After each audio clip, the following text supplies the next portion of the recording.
কেউ একজন বলেছে ভাইয়া পরিশ্রমী কিভাবে হব। পরিশ্রমী হওয়ার জন্য তোমার কিছুই না, মানুষ হচ্ছে ধরো একটা অভ্যাসের জিনিস।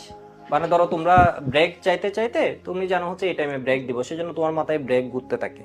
আমি ধরো করতাম কি, আমি যখন তোমার ছোট ছিলাম আর কি, বিশেষ করে ধরো 7 পর্যন্ত আমার কাজ ছিল আমি পুরা দিন খেলাধুলা করতাম, একদম সকাল থেকে ধরো সকাল 9টায় আমি খেলতে চলে যেতাম। স্কুল থাকলে ভিন্ন কথা, স্কুল থেকে এসে আমি ঘুমাতে পারতাম না, খেলতে যাবো এই চিন্তায়। মানে ক্রিকেট খেলতাম, মানে তখন বেশি খেলতাম ক্রিকেট, এখন খেলি হচ্ছে ফুটবল, ফুটবল টেবিল টেনিস এখন সবই খেলি।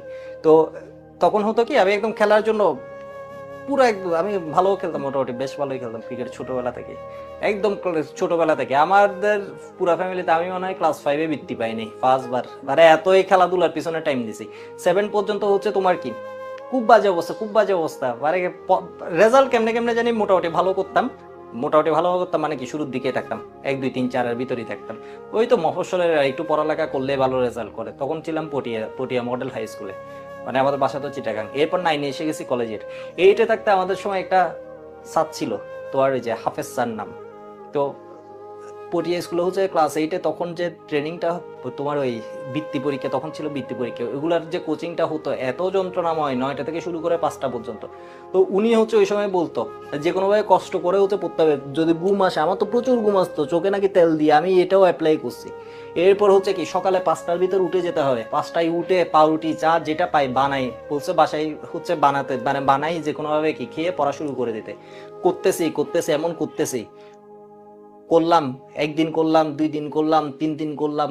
এরপর হলো কি তোমার, মানে এমনি যখন 3 দিন করছি, পরের দিন দেখতেছি আমি ওই কাজটা না করলে আর ভালো লাগতেছে, মানে আমি ওই টাইমে উঠে যাচ্ছি।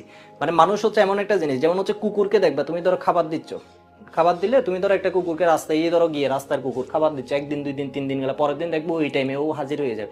মানুষ হচ্ছে এর চেয়েও বেশি খারাপ, মানে কুকুরের চেয়েও মানুষের এই বৈশিষ্ট্যটা ভালো। তুমি দেখবা হচ্ছে তুমি পড়তেছো পড়তেছো, পরের দিন তোমার বডি অটোমেটিক দেখবা হচ্ছে তোমাকে, তুমি পড়ায় মন নেই, বসে থাকবা, পড়তে থাকবা, পড়তে থাকবা। মোবাইলকে ফেলে রাখবা, মোবাইল দূরে রেখে দিবে, যখন পড়তে ক্লাস করতেছো, ক্লাস করে মোবাইল দূরে। তোমার কল দিলে কি হবে, তুমি কি হয়েছো, তোমাকে কল দিয়ে খুঁজে না পেলে কি হবে, দেশ উল্টে যাবে, কিছু উল্টে যাবে, কিছুই উল্টে যাবে না।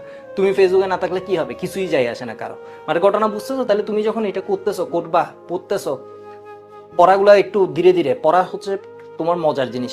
পড়াটা এখন অনেকে মনে করবো হচ্ছে পরীক্ষা পড়তেছি কিছু বুঝতেছি না, মানে বুঝতেছি না। আরে পড়া তো যখন মানে তুমি পড়ার পরীক্ষার জন্য পড়লে পারবে না, তোমার পড়ার মজাগুলো নিতে হবে, জিনিসগুলো যখন বুঝতেছো, এই যে করতেছো ধীরে ধীরে দেখবা হচ্ছে তোমার ভিতরে একটা ইন্টারেস্ট জাগবে, তখন দেখবে তুমি করতেছো করতেছো আরো ভালো লাগবে। আর এই কাজটা যখন তুমি করবা, দ্যাট মিনস ধরো আজকে পড়তেছো, একদম তুমি চিন্তা করছো উঠবা না, বা একটা শিডিউল করে পড়তেছো, মোবাইল দূরে সরাই রাখছো, একদম কোনো কিছু, কারো বিয়ে আছে তুমি যাবা না, কিছু করবা না, এমনি করে 3 দিন পরো, 4 দিন পরো, 1 সপ্তাহ পরো, সিরিয়াস দেখবা তুমি পড়ার ভিতর হচ্ছে একটা কি ঢুকে যেতে পারবা। তো আমি হচ্ছে ক্লাস 8-এ এসে এই জিনিসটা করছি, ক্লাস 8-এ আমার রেজাল্ট অনেক ভালো হওয়া আরম্ভ করছে। এরপর সবচেয়ে মারাত্মক যেটা হচ্ছে চিটাং কলেজের স্কুল, আমি জানতাম হচ্ছে সবাই মারাত্মক লেভেলের স্টুডেন্ট।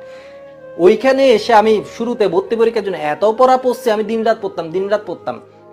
আমি তো চান্স পাইছি, ওইটা বিষয় না। এরপর প্রথম 6 মাস এত পড়ছি, শুরুতেই কলেজ স্কুলে ধরো একটা কি টপের মধ্যে চলে গেছি। এরপর কোচিং এ হতাম, প্রত্যেক পরীক্ষায় ধরো ফার্স্ট সেকেন্ড এরকম, মানে আবার শিফট যেগুলো ছিল আর কি, ওইখানে আমি ধরো হাইয়েস্ট। এমন হতো যে ম্যাথ দিছে আমি দ্রুত করে ফেলতেছি।